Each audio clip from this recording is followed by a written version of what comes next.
Alright, what's up, YouTube? It's me again. I figure since I've kind of got my introductory stuff out of the way, you know who I am. I would do, or start doing commentaries on news, things like that. So, here goes nothing. First up, what do we got? I have this all sitting right here. First is this thing about Apple that I saw where they're testing new displays for their phones. And the smallest display they're willing to work with so far is a 4.8 inch. That's an improvement on the iPhone 5 has a 4-inch display. Um, so I don't know. Tim Cook's kind of criticized other companies like Samsung, their biggest rival, for doing this because you kind of have to trade off some stuff to get a bigger screen, which I don't see how you actually be bigger. You have the bigger phone, you put a bigger CPU in it, uh, bigger CPU, bigger battery, things like that. But I don't see why there's such uh, I don't see why there's such a big push for the bigger screens. I mean, we went from big phones back when cell phones first came about, and then down to small phones such as the Motorola Razr. God, I remember when if you didn't have a Razr, you were lost. And now we've got back to like the freaking Samsung phone tablet, what I call it. The thing is massive, and it's just kind of ridiculous because we go from like huge phones to little phones, and now back to big phones. We want these faster and faster and faster processors. I mean, I can see that where this competition is going to kind of benefit humanity because you have the ability to fit faster and faster processors into a smaller and smaller device. But I don't know. I don't think it's worth it to have this big of a competition over phones. For the rest of it, I was just going to talk about Syria, stuff going on over there. I have this sitting all right here, and excuse my unreadiness. But, New York Representative Democrat Brian Higgins said this about Syria, roughly. This is kind of paraphrase. He said, after 6,668 Americans died in Afghanistan, and $2 trillion in debt was gained for it. Basically $40,000 for every family in America. If every family in America paid $40,000, then we'd be even. But obviously, not every family can do that.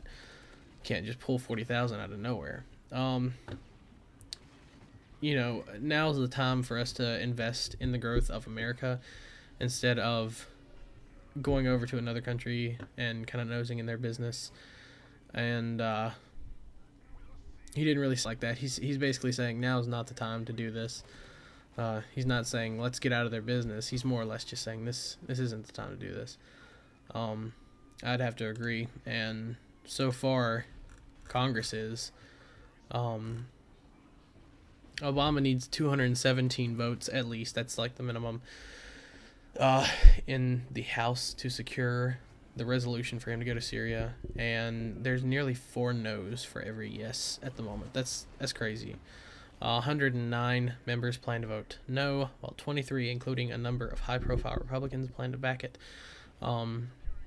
This coming from John, I think it's John McCain, and someone else. Kind of, if you watch the news, they were kind of recently just backing him and saying, oh, we should do this. Personally, I don't think we should for a number of reasons. We just came off a war, and I don't think we need to get back into one.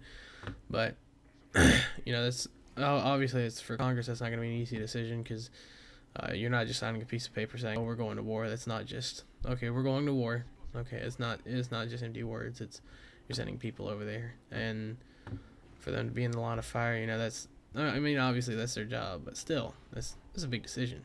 So that's why it's so talked about in the news recently. Is because you're sending human beings over there. Yes, they're trained. Yes, that's their job, but still, it's humans. This next one is kind of a funny piece of news.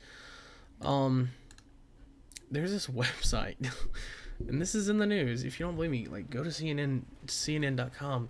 In the news, this website getting a lot of attention called Ghetto Tracker. Yeah, you didn't miss here. It's like a legit website, and The premise of this is to highlight which part of a city to stay away from, but this isn't based off any crime data. You know, if there were parts of the city that I was going to avoid, I would want, you know, crime facts of, you know, statistically crimes are more likely to happen in this area rather than what the website actually does, which is just takes opinions and does this. Um, that's I'm not even kidding you.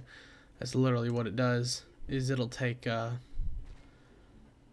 people's opinions and kind of mark these areas as ghettos, which obviously you run into a lot of issues here. Some implied, some outright.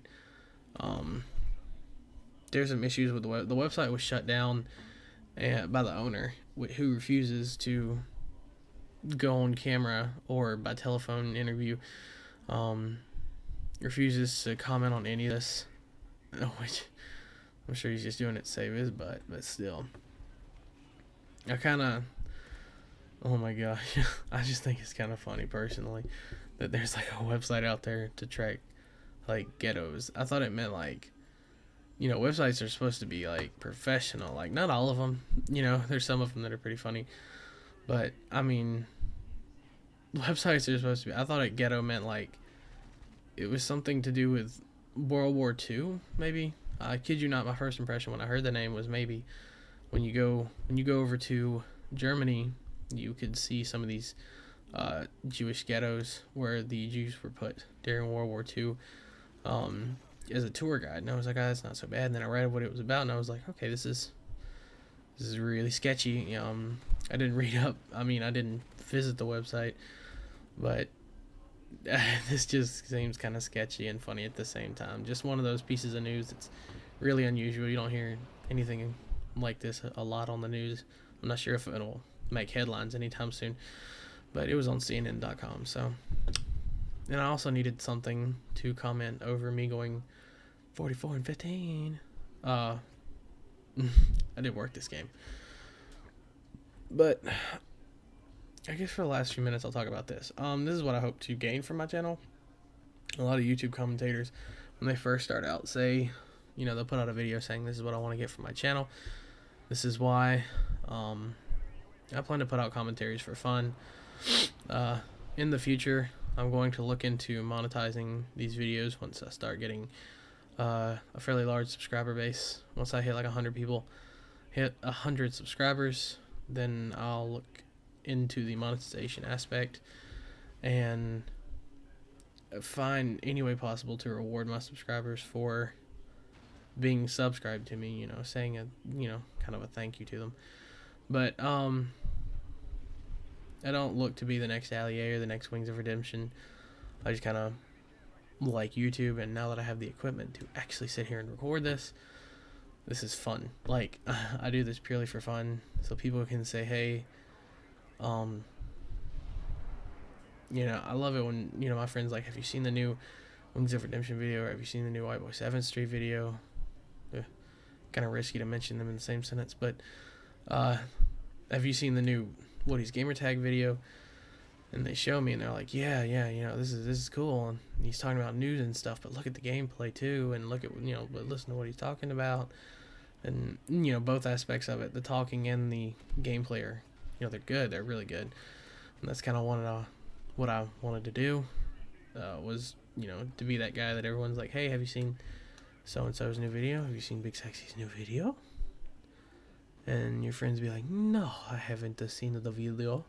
Show me the video. And then show you the video, and you're like, this is amazing. And, you know, kind of be like that. So, it's kind of what I hope to gain from my YouTube channel is large subscriber base. I don't look to the money aspect to take care of, like, everything.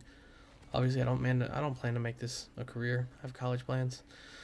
But I do want to do this for a long time and have a lot of fun with it. So, about a minute left in this gameplay. I guess I'll talk about the gameplay. At the beginning of the game, we were kind of losing, so I kicked it into high gear. I didn't want to lose. I was like, I really don't want to have to... Look, I didn't camp that tac insert. I ran up there and I was going to smash it, and the little X thing wouldn't pop up. I don't camp tacs. But, Yeah, at the beginning of the game, we were losing, so I kind of kicked it into high gear. And my teammates saw me balling hard, maybe. No.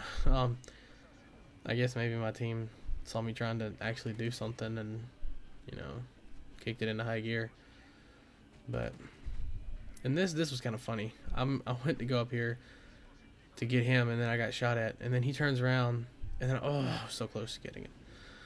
That could have been last kill. But, anyway, that's about it. I think, oh yeah, he was shooting at me. Oh wow, I didn't even know that. This dude right here was shooting at me.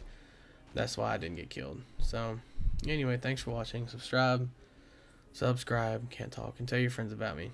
Thank you, and that's it.